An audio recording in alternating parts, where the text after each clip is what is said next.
Bismillahirrahmanirrahim. Assalamualaikum warahmatullahi wabarakatuh. Alhamdulillahirabbil alamin wassalatu wassalamu ala asyrafil mursalin wa ala alihi wa sahbihi ajma'in. Amma ba'd. Syukur alhamdulillah kita panjatkan kehadirat Allah yang telah mengizinkan kita bertemu di forum yang sangat indah ini. Salawat dan salam semoga selalu terlimpah kepada Nabiullah Muhammad SAW, juga kepada keluarga, sahabat, pengikut-pengikutnya, dan seluruh umatnya. Insyaallah. Amin. Pagi hari ini saya masih melanjutkan yang terakhir kali dari rangkaian kajian tentang musibah. Mudah-mudahan selesai hari ini. Ganti yang biru saja. Oh, ganti yang biru.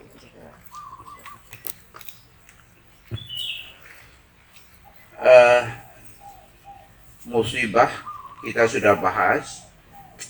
Yang penting adalah tujuan Allah memberi musibah ya. Selalu saya ulang-ulang karena kita sering lupa itu. Jadi hadirin sekalian, pemirsa di rumah, Allah memberi musibah kepada manusia itu ada dua macam. Yang pertama, yang harus selalu kita ingat. Pertama adalah kebaikan dan dua keburukan. Jadi asobatkum min khairin wa min sayyi'atin. Jadi Al-Quran menyebut bahwa musibah itu kadang-kadang ekspresinya kebaikan. Ya. Mungkin kekayaan, kekuasaan, lan sapanunggalanipun itu bisa berwujud macam-macam. Kemudian yang kedua, tujuan Allah memberi musibah. Kemarin saya mengatakan 4 ya. Ternyata tadi malam waktu saya mengkaji lagi ketemu satu lagi, jadi 5. Jadi 5 tujuan Allah memberi musibah adalah yang pertama, agar mukminin menjadi kuat. Surat Ali Imran ayat 153. Ya. Kemudian yang kedua,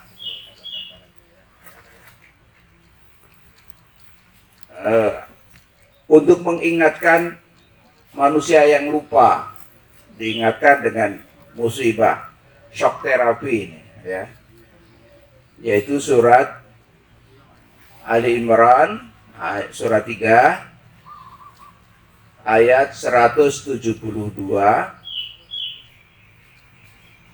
dan surat 6 surat 8 surat Al-Anfal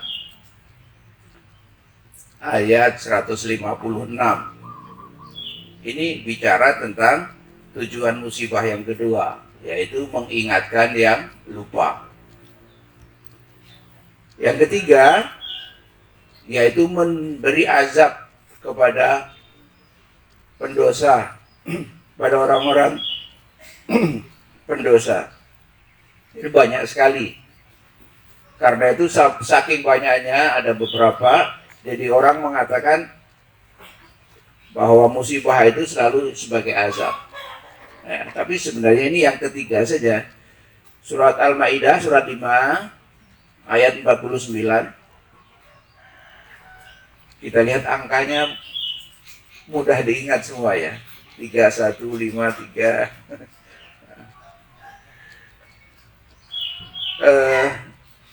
Al-Maidah 5 ayat 49 dan lain-lain. Yang saya masukkan yang keempat ini saya rubah menjadi menghapus mayoritas dosa mukmin. Jadi kalau kita dapat musibah ini kebanyakan dosa kita dihapus oleh Allah selagi kita sabar.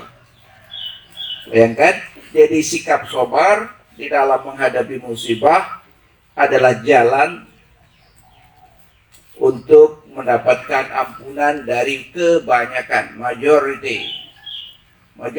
Jadi mayoritas dari dosa-dosa itu dihapuskan.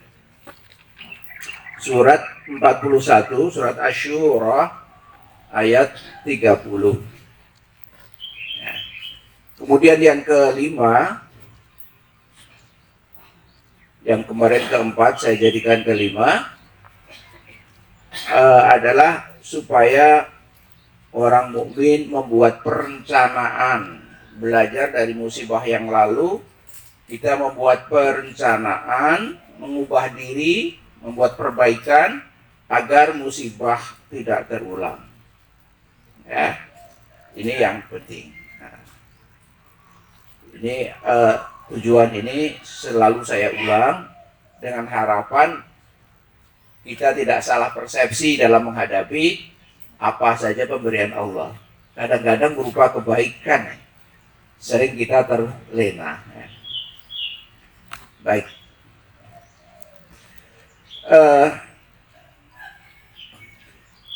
Surat Al-Anfal 8 ayat 25 dan surat 7, surat Al-A'raf ayat 100.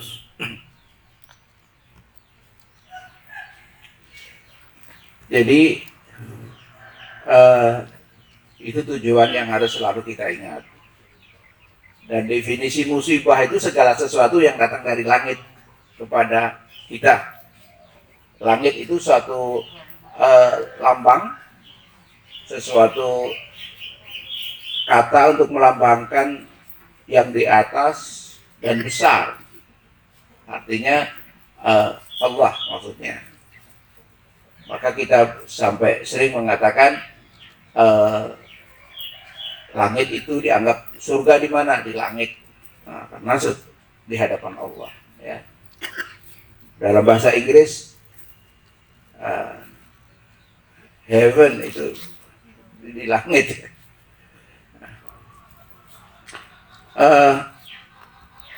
Kemarin kita sudah sampai kepada beberapa hal yang penting diingati sehubungan dengan musibah.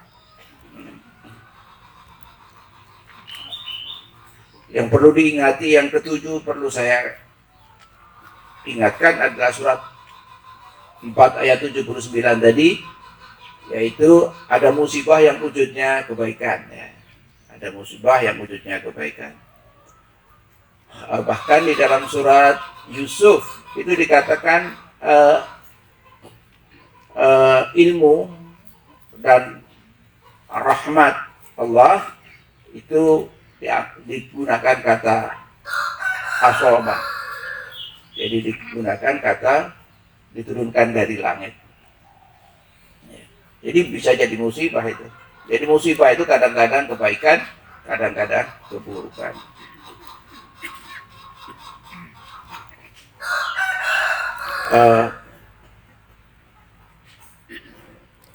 Selanjutnya saya ingin menyampaikan bahwa yang harus diingati lagi, musibah itu bisa jadi akibat olah sekelompok manusia yang kafir. Tapi kita orang mukmin juga terkena dampak.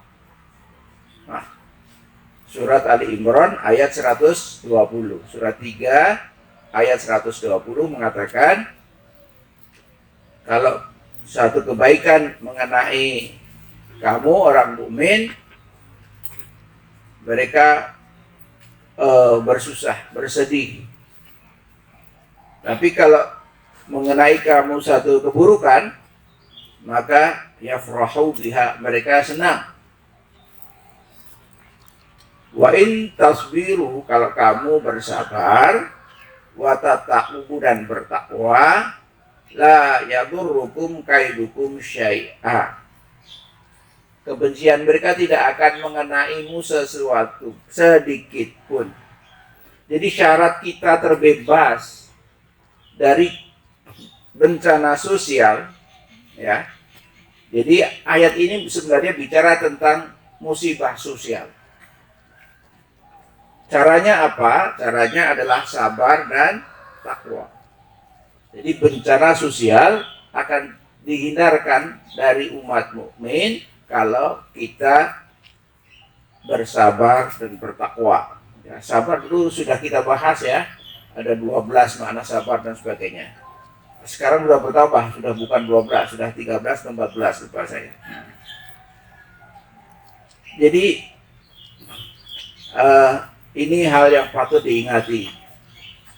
Jadi kita ini bersabar dan bertakwa adalah untuk menghindari musibah sosial akibat olah orang kafir. Saya ulangi, kita diminta bersabar dan bertakwa untuk menghindari dari bencana sosial akibat ulah orang kafir. Ini menurut Al-Quran. Ya. Ali Imran 120. Penting loh ya. Kemudian sikap menghadapi musibah. Orang mukmin itu bersabar dan bertakwa ya tadi. Sikap menghadapi musibah menurut Al-Quran itu yang pertama bagi orang mukmin kita diperintahkan untuk bersabar. Wa basyirus sabirin. Gembirakanlah orang-orang yang sabar. Alladzina idza asabatuhum musibatun qalu inna lillahi wa inna ilaihi raji'un. Kalau ada musibah, iman kita tidak kodal. Tetap aja. Iman kita bahkan bertambah. Tidak dikrik, tidak bergetar sedikit pun karena kita orang yang sabar. Ciri-ciri orang sabar. Wa basyirus sabirin. Gembirakanlah mereka yang sabar. Digembirakan dengan apa? Tidak disebut di dalam ayat ini, tapi maksudnya digembirakan dengan pahala di akhirat nanti maupun di dunia. Yang ketiga disebutkan tadi surat Ali Imran 120 tadi, bersabar dan bertakwa yang barusan kita bahas. Lihat juga surat Luqman surat 31 ayat 17 juga berbicara tentang sikap menghadapi musibah, yaitu sabar dan takwa. Enak ya kalau gini kelihatan. Quran itu kalau kita baca sendirian kadang-kadang bingung. Kersane Gusti Allah nganti kok niki opo to? Karena kemampuan otak kita terbatas. Tapi kalau diurai tematik begini rasanya lebih mudah difahami. Ya. Lebih cocok untuk cara berpikir orang modern. Jadi kita ini kan orang modern loh. Jelek-jelek kita ini orang modern. Mudah-mudahan tidak jadi orang modern yang jelek nih. Yang ketiga adalah surat Ali Imran 172. Ini juga penting. Taat pada Allah dan Rasulnya pasca musibah. Makin taat pada Allah dan Rasulnya. Ya. Pasca musibah.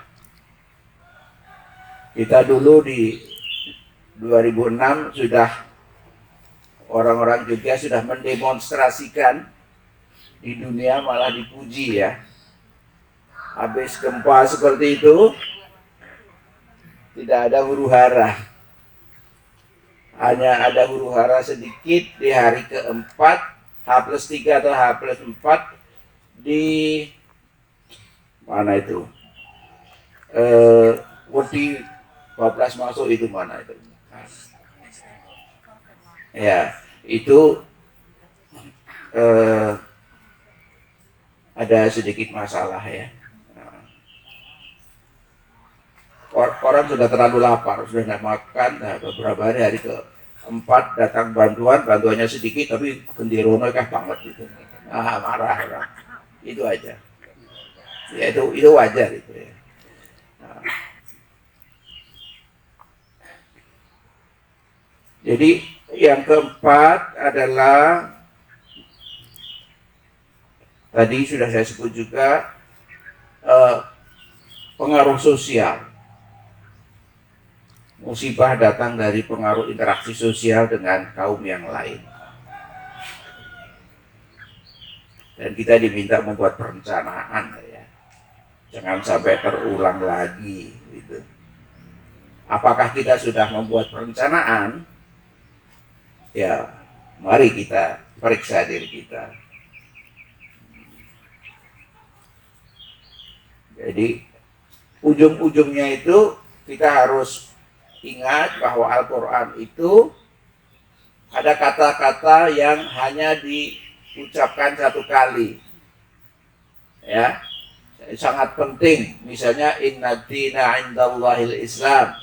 Itu hanya sekali. Ada lagi anfusakum wa ahlikum nara. Jagalah dirimu dan keluargamu dari api neraka. Itu cuma sekali. Artinya itu esensi ajaran. Ada lagi la haula wala quwwata illa billah. Ya cuma sekali. Kalau doa itu adalah Rabbana atina fid dunya hasanah wa fil akhirati hasanah wa qina adzabannar. Itu cuma sekali. Diceritakan di Quran cuma sekali. Artinya itu bagian dari pointers, poin-poin penting dalam ajaran Al-Quran. Dalam hubungan musibah sosial ini la haula wala quwwata illa billah itu sangat penting. Kok kita disuruh sabar takwa. Wetenge ngelih kok dikek kon sabar takwa gitu ya. Itu logikanya orang pinter. Tapi logikanya orang mukmin yang disebut Al-Quran ulul albab, orang pintar itu bukan orang yang bergelar macam-macam, tetapi yang beriman kepada Allah. Ya, jadi kalau bertakwa maka rezeki akan diberi, akan dicukupkan, tidak akan terhina, ya kan? Kan tujuan kita bukan kaya, tapi pas-pasan gitu loh. Pas butuh, pas ono gitu kan. Pas-pasan ya. Baik. Ini secara ringkas saja saya ulang.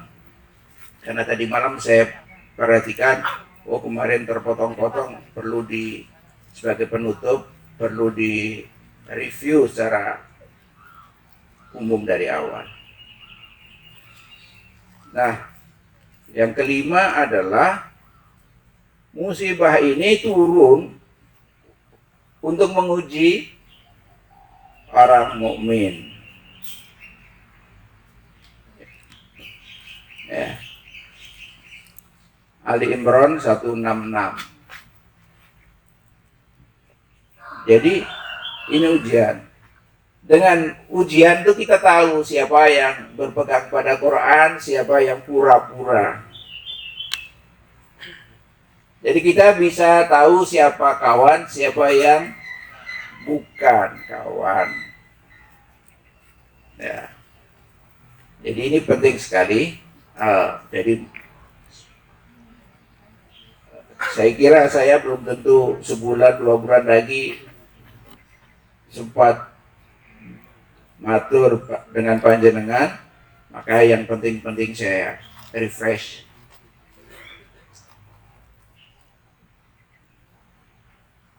Nah, ini yang penting nih, sudah di sini sampai saya blok warna lain. Sikap manusia munafik dan kafir kalau menerima musibah, ini yang ke-6 ya, itu aneh. Dia minta berdamai dengan orang mukmin. Ya. Jadi kalau misalnya kita ingat dulu Buya Hamka ditahan ya kan? Buya Hamka ditahan. Zamannya presiden yang pertama Soekarno ditahan. Kemudian Soekarno jatuh, dia dapat musibah. Nggak bisa lagi. Walaupun sempat menikah yang ke berapa nggak tahu dengan 2 orang gadis itu sudah jatuh itu. Dia di akhir hayatnya minta siapa untuk mengimami sholatnya? Buya Hamka. Jadi orang itu kalau ada musibah, orang munafik dan orang kafir ini dia jadi apa? Jadi sadar. Mungkin satu kemungkinannya dia sadar. Insya Allah yang Bung Karno itu sadar ya, insyaf. Karena beliau ini juga sebenarnya ide-idenya untuk Islam baik juga. Tapi di sini di dalam Al-Quran surat 4 ayat 62 dikatakan bagaimana jika mereka orang-orang munafik ditimpa sesuatu musibah disebabkan ulah mereka sendiri, mereka datang kepadamu sambil bersumpah, demi Allah kami sekali-kali tidak menghendaki selain kebaikan dan berdamai. Jadi musibah sosial, saya sebut sosial aja karena ulah tangan orang munafik ini, kalau sudah jadi musibah, dia tidak menguasai keadaan, dia minta tolong umat mukmin yang menyelesaikan masalah. Ya kan? Berkali-kali itu. Di dalam sejarah bangsa ini sudah berkali-kali. Mukmin yang menyelesaikan masalah. Siapa yang 10 November siapa yang menyelesaikan masalah? Ya, orang mukmin. Orang mukmin yang laskar dari desa-desa itu. Di dalam sejarah peperangan Inggris belum ada jenderal itu meninggal. Kecuali 10 November. Belum ada loh. Begitu melawan rakyat. Nggak pinter nembak. Mau nembak meleset. Tapi justru kena si jenderal kan gitu. Jadi Allah itu tangan Allah menggerakkan. Tapi setelah menang, rasionalisasi tentara, batalion-batalion rakyat yang jelas sudah mendirikan bangsa ini dibubarkan atas nama rasionalisasi tentara, profesionalisasi. Itu nggak profesional. Ya kan? Nah, jadi ingat bahwa kalau keadaan mendesak, mereka minta tolong umat beriman. Yang kedua, orang munafik itu putus asa. Surat 30, surat Ar-Rum, ayat 36. Ini mereka putus asa. Karena sudah putus asa, ya sudah. Orang munafik, orang kafir, itu pun di dalam hatinya kadang-kadang tidak, ini pengalaman saya di lapangan dakwah sekian puluh tahun ya. Mereka itu di dalam hatinya diam-diam punya kepercayaan kayak Islam sing bener gitu. Kayak Quran yang bener. Saya pernah ketemu seorang Buddha. Tapi dia pindah-pindah agama, orang Bangka. Sama-sama belajar akupunktur. Sedang belajar akupunktur, ada seorang dari Bangka ikut datang. Memperkenalkan diri, dia mengatakan, saya juga bisa mengobati. Tapi dengan tenaga, nggak tahu apa itu. Kemudian dia diminta mendemonstrasikan, ini pasien sakitnya apa, pengobatinya gimana. Dia pakai tangannya selalangan begitu, ngumpulin energi, kemudian diberikan ke orang itu. Setelah itu saya tidak memperhatikan ya. Kemudian setelah selesai dia berdemo, kita kuliah biasa. Terus setelah saya kuliah, saya bicara-bicara dengan dia.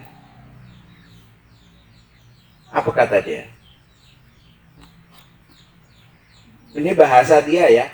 Kita tidak setuju. Tapi ini kalimat dia adalah jin yang paling kuat. Jin yang paling kuat adalah jin dari Mekah. Kalau dia yang sudah ikut berbuat, nggak ada yang bisa menandingi. Apapun juga. Walaupun iblis nggak bisa. Kalau ada jin dari dari Makkah, maka dia menyelesaikan masalah, tidak ada kekuatan manapun. Maka saya kalau mau mengobati orang, saya mengucapkan syahadat dulu. Kemudian ada baru mengobati. Ini dagelan itu. Ini dagelan betul. Saya lupa namanya. Masnya masih muda, belum menikah waktu itu, baru umur 30-an. Ya. Jadi diam-diam mereka percaya pada Quran, kedahsyatan Quran. Kemudian yang kasus lain, seorang sahabat yang akan mengkristenkan saya kemudian malah masuk Islam itu juga mengakui dia sebagai pendeta, dia tidak yakin kepada Bible. Dia tahu pemalsuannya, karena itu kalau diminta untuk mubahalah, nggak mau. Aku mau mempelajari bahasa Arab dulu. 13 tahun kemudian Pak Lubis ini, dia marganya Lubis, tapi pendeta Maranatha. Dia masuk Islam setelah dia belajar bahasa Arab. Karena dia bisa bahasa Ibrani, bisa bahasa Greek, Yunani. Dia dibaca naskah-naskah lama. Kemudian sekarang jadi dai di Ngawi. Jadi imam tetap salah satu masjid di Ngawi. Yang selanjutnya adalah peringatan supaya kita berwaspada. Surat tadi sudah saya sebut, surat Al-A'raf ayat 100 dan 156 itu mengingatkan kita azab yang sudah diberikan kepada bangsa-bangsa yang sudah dimusnahkan oleh Allah tidak mustahil akan diberikan kepada kita. Azab yang telah diberikan oleh Allah ke suatu penduduk yang sudah dimusnahkan boleh jadi akan berulang kepada kita.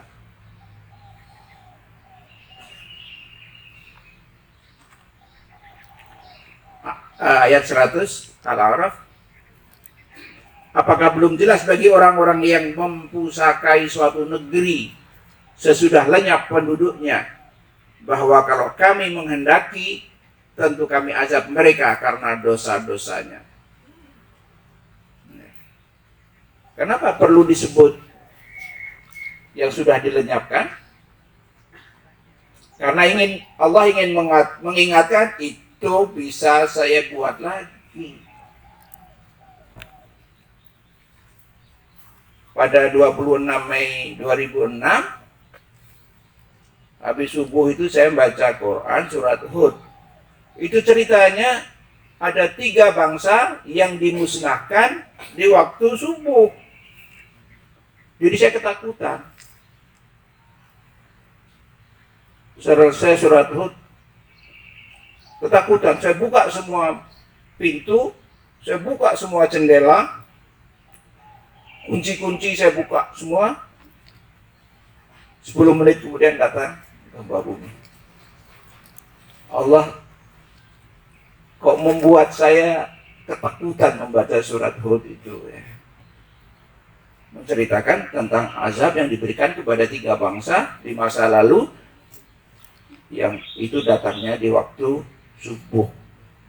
Kemudian ada juga satu potongan ayat 156, wa rahmati wasi'at kulla syai'in. 156 Al-A'raf juga ada satu potong di tengah yang mengatakan rahmatku wasi'at kulla syai'in, meliputi segala sesuatu. Jadi walaupun ada peringatan adanya azab yang boleh berulang, tapi Allah memberi pengarem-arem, penenang dalam hati kita. Inna wa rahmati wasi'at kulla syai'in. Sedang itu menurut kata wa di sini bukan dan ya, tapi sedang. Sedang itu artinya menunjukkan keadaan. Haliyah, wawunya haliyah. Jadi menjelaskan tentang keadaan, tentang hal. Kalau tentang hal, maka ini berlaku umum. Wa rahmati wasi'at kulla syai'in. Keadaan rahmatku adalah meliputi segala sesuatu. Dimanapun, apapun, bagaimanapun, itu rahmat Allah bisa mencapai. Kalau hadis, inna rahmati sabaqat ghadabi, sungguh rahmatku mendahului murkaku. Ini hadis. Jadi kalau Allah mengirim murka ke suatu bangsa, kemudian belum sampai ini lagi di Allah murka, kemudian mengirim bala, tapi belum sampai bala ini ke suatu bangsa. Bangsa itu sudah bertobat, dia bisa nyalip nih. Inna rahmati sabaqat ghadabi, lebih cepat. Maka boleh azab yang sudah dikirim dipanggil balik ya, oleh Allah. Inna rahmati sabaqat ghadabi. Jadi memohon rahmat Allah ini harus selalu kita lakukan. Nah, sebenarnya bab yang selanjutnya ini masih panjang, yaitu siapa saja yang berpotensi menerima musibah. Ini ada 15 orang. Gimana ini? Yang pertama munafikun, jelas ya. Yang kedua ini, yang berlambat-lambat dalam berjihad. Allahu akbar, na'udzubillah min dzalik. Ya. Yang berlambat-lambat dalam berjihad itu terancam dapat musibah. Surat An-Nisa surat 4 ayat 72 73 dan surat At-Taubah surat 9 120. 4 72 73 dan 9 ayat 120. Surat 4 72 73 dan surat 9 ayat 120. Ya Allah ya Rabbi, keter saja kita menyiapkan diri dapat musibah. Tidak ada waktu istirahat untuk menyiapkan diri berjihad. Ya, ini penting ini untuk para anggota DPR nih.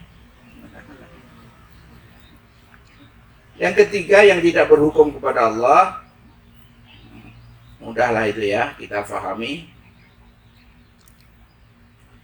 Yang keempat ini penting juga, yang agak kurang ajar kepada Allah, yaitu meminta kekuatan seperti kekuatan Nabi. Jelas bukan Rasul kok minta kekuatan seperti Rasul. Kalau sebagian bolehlah ya, sebagian. Nabi Sulaiman bisa bicara dengan hewan. Bahwa kita diberi lah sedikit, ya Allah, saya ingin bisa bicara dengan apa? Ayam atau misalnya itu. Biar ayam saya suruh makan yang baik, jaga kesehatan, biar gemuk-gemuk itu kan. Boleh sebagian saja, tapi jangan sama.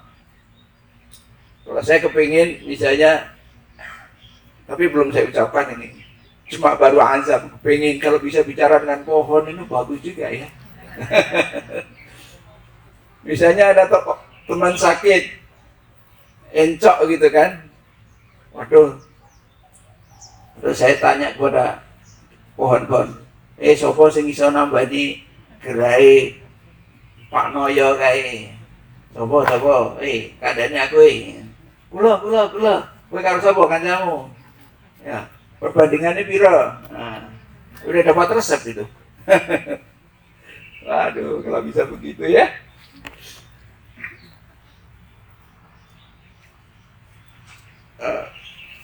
Yang kelima, yang suka berbuat dosa.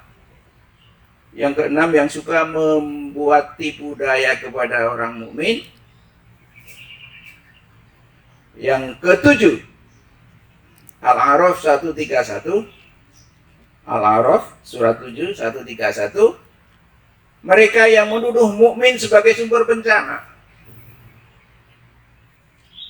Mereka yang menuduh mukmin sebagai sumber bencana, dia berpotensi mendapat bencana dari Allah.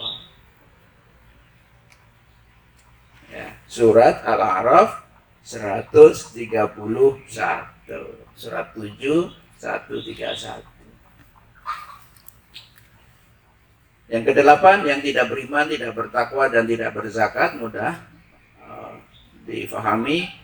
9, yang berlaku zalim. 10, melakukan homoseksual. Yang ke-11, mengingkari ajaran Nabi. Yang ke-12, ini dia, belum lama terjadi di Indonesia, yang mengolok-olok Al-Quran.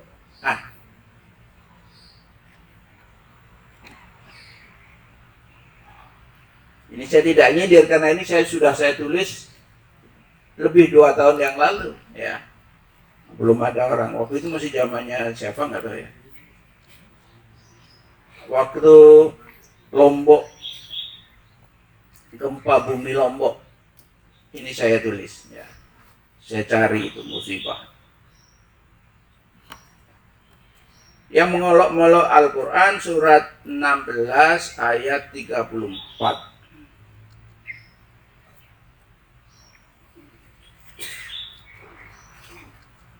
Yang ke-13,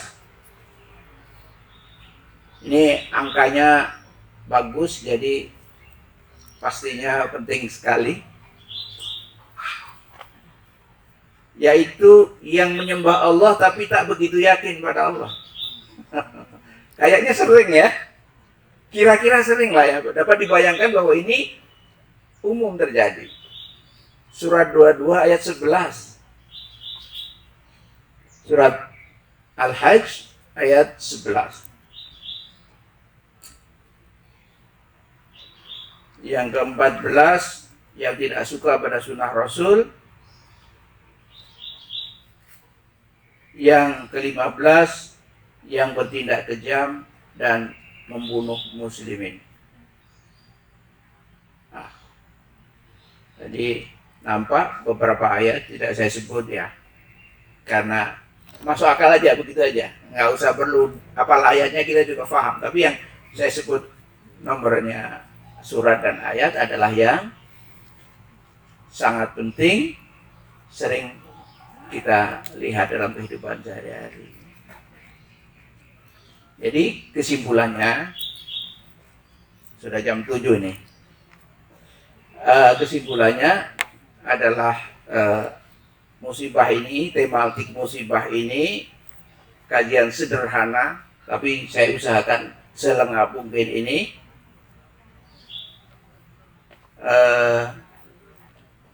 menyimpulkan bahwa musibah berasal dari Allah yang ditimpakan kepada manusia dengan 5 tujuan tadi, ya. Untuk menguatkan umat mukmin, untuk mengingatkan yang lupa, untuk mengazab yang berdosa, untuk mengampuni dosa mukmin, dan mengingatkan agar membuat perencanaan. Yang kedua, musibah dapat berupa musibah fisik, musibah moral, dan musibah yang lain, bentuk-bentuk yang lain. Dan sebagai penutup, dan sosial, ya, musibah sosial. Awas, sosial ini perlu disebutkan ini, malah belum saya tulis di sini. Saya ingin menutup dengan surat 13 ayat 31. A'udzubillahi minasyaitonir rajim.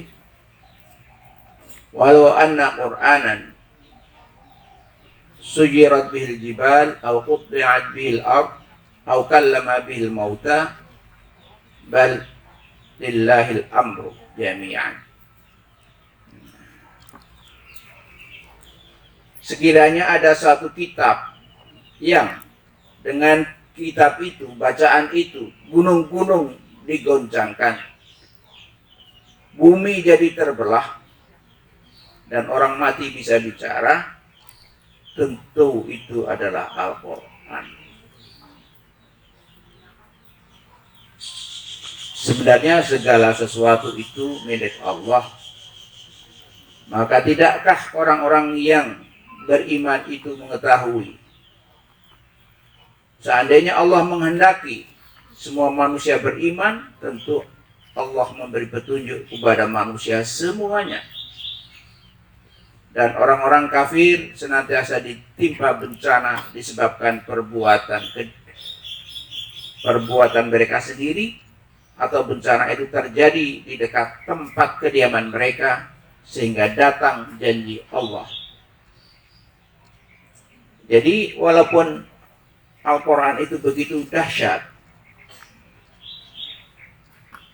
Al-Quran tidak dijual murah, tidak diberikan kepada semua orang, hanya kepada mereka yang dikehendaki oleh Allah. 13:31 ya. 13:31. Awas, nomornya juga bagus nih. Ar-Ra'd 31. Jadi Al-Quran tidak dijual murah, tidak diberikan pada semua orang. Walaupun kalau Allah berkehendak bisa. Jadi dengan ayat ini kita bolehlah jadi tajarrud. Ya, kita wis ben bodoh rapopo, elek rapopo angger Islam itu. Tajarrud kita. Tajarrud itu wis cuek bebek dengan keadaan sekitar. Wis ben elek cendek bokek diwewek ora apa-apa angger Islam. Ini senjata untuk menjaga keimanan kita. Dan yang kedua, jangan kita lupa kalau mendapatkan kebaikan, karena boleh jadi itu istidraj, dilulu, ya. Jadi kita ini masih menjadi khalifah atau sudah berubah menjadi dabah, ya. Karena manusia itu dalam Al-Quran kan disebut dabah, disebut khalifah, disebut insan, disebut nas, disebut Bani Adam dan sebagainya. Disebut bashar, itu ada khusus sendiri. Kalau bashar itu fisiknya. Nah, kalau Bani Adam komunitasnya. Nah, itu pernah kita bahas juga. Ya udah lama ya, udah pandemi 2 tahun membuat kita lupa banyak hal. Jadi apakah kita masih sebagai khalifah ataukah dabah, binatang melata? Kita jadi binatang aja, menakal. Ya, dah. Jadi itulah yang harus kita ingat. Kalau kita mendapatkan kebaikan, jangan-jangan itu adalah istidraj. Na'udzubillahi min dzalik. Ya. Demikianlah yang saya sampaikan. Mudah-mudahan cepat banget ya. Gimana orang ini ngulang kok yang 2/3 tadi. Yang 2/3 mengulang supaya kita selalu ingat. Ya. Di bulan Bali ini wis lali. Iya Pak iya. Iya. Ya. Apalagi sudah tidak muda lagi kan kita ini. Jadi jangan lupa menjaga kesehatan ya ibu-ibu, bapak-bapak. Gimana kalau sakit itu jangan ingat obat tapi ingat tobat. Ingat tobat, tambah T saja. Jangan obat tapi tobat. Tobat punya 2 makna, bertobat kepada Allah dan menghindari pandangannya. Ya. Nah, yang kedua, kalau ke dokter ya ke dokter. Ya. Jadi Allah itu sependek pengetahuan saya memberi 7 atau 8 cara untuk kesehatan. Nah, untuk menyembuhkan penyakit itu ada 8 atau 7 cara, tergantung. Yang 2 itu soalnya bisa digabung, ya. Jadi bisa 7, bisa 8. Yang pertama melalui darah, ya, melalui darah. Karena itu kita harus menjaga kualitas darah. Darah itu dipengaruhi oleh apa yang kita dahar, ya. Ya, karena itu daharan dijaga.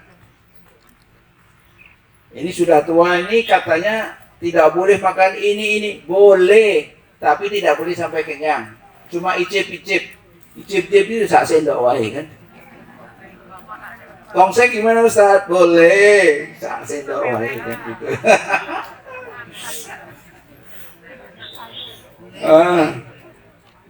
Jadi tobat tadi sudah tahu hipertensi kok ya, asin-asin dihindari. Ya. Nah, kalau kita menghindari asin, itu nanti syaraf kita jadi peka terhadap asin. Sedikit saja sudah terasa asin. Ya. Lidah kita itu pun jadi ikut peka. Saya dulu seminggu 1/2 kilo gula. Saya sendiri. Karena yang minum teh saya sendiri di rumah. Sekarang mungkin sebulan nggak habis ya 1/2 kilo.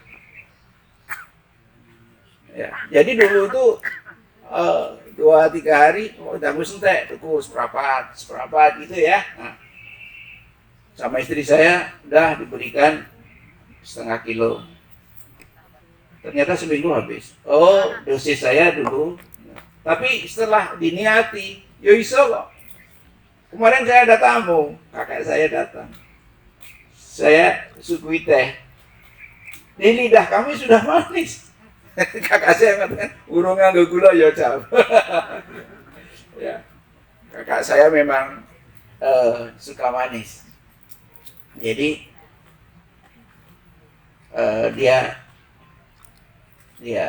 saya ingatkan, yus sampean gini 5 tahun di atas saya cek itu kan. Dia lahir 48.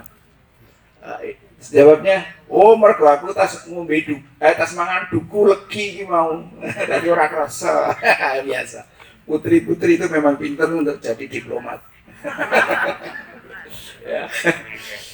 Jadi ibu-ibu, bapak-bapak, jaga kesehatan, jangan sampai kesehatan ini nanti menimbulkan masalah sehingga ibadah kita berkurang. Ya, baik ibadah sosial, ibadah pribadi.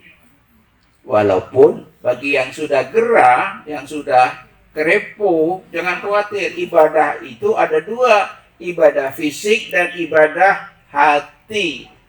Maka jangan tinggalkan ibadah hati. Ibadah qalbiyah, ya, kuncinya adalah ikhlas. Ya. Sudah ya, ikhlas dulu juga sudah kita bahas. Ikhlas itu artinya bersih. Bersih dari apa? Bersih dari hal-hal yang tidak disukai Allah. Ya, itu aja, gampang. Ya. Ya.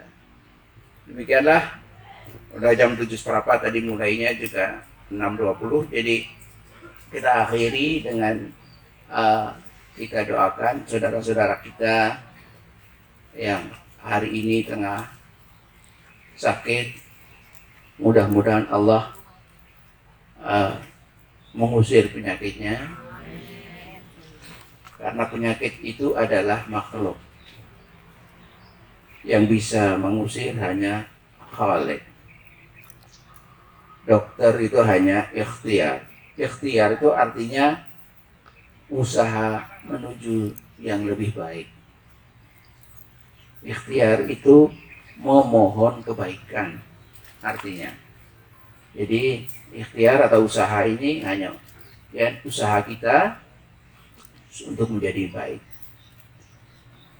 Dan tadi kita lihat dari kajian-kajian tadi, kita dapat menyimpulkan juga betapa pentingnya tangan Allah untuk menolong kita. Walaupun sudah secara rinci tadi ya, wah ini gini, ternyata ada ya hukum tentang musibah sosial dan sebagainya, perilaku orang munafik, semua kita sudah ada, cuma kita sering terlewat untuk mendalaminya. Tapi di balik itu semua kesimpulannya kita harus memohon kepada Allah pertolongannya dan memohon keajaibannya. Jadi doa itu ada 4 ya. 2 minggu lalu sudah saya sebut ya, doa itu ada 4. Gusti Allah kula ngapunten, Gusti Allah kula nyuwun pitulung, Gusti Allah kula nyuwun apa yang dikehendaki. Yang keempat, Gusti Allah nyuwun keajaiban panjenengan, ya kan. Jadi mohon keridhaan Allah memberikan kepada kita hukum alam yang belum terbuka. Kalau hukum alam yang sudah terbuka, misalnya dokter tadi, ada 8 ya, lewat darah, lewat syaraf, lewat limfe, getah bening, lewat operasi, lewat cara-cara agama doa, ya. Yang ke-6 itu stem cell, yang ke-7 probiotiknya. Jadi 7 cara pengobatan ini kita minta Allah menjalankan paralel, ya, termasuk keajaiban tadi. Kita dengan cara-cara agama berarti kita bisa dengan doa mohon keajaiban, ya. Jadi mudah-mudahan yang sedikit ini, sedikit apa banyak? Banyak. Kirain dikit. Ini paling 20 ayat saja ini sudah dibilang banyak. Jangan 6.000 ya. Insya Allah yang disampaikan ini mencerdaskan kita ya Bu. Baik kecerdasan intelektual maupun emosional hati ya. Amin ya rabbal alamin. Termasuk yang bicara ini juga. Marilah kita akhiri dengan doa kafaratul majlis. Subhanaka Allahumma wa bihamdika asyhadu an la ilaha illa anta astaghfiruka wa atubu ilaik. Mohon maaf atas segala khilaf. Wabillahi taufik wal hidayah. Wassalamualaikum warahmatullahi wabarakatuh.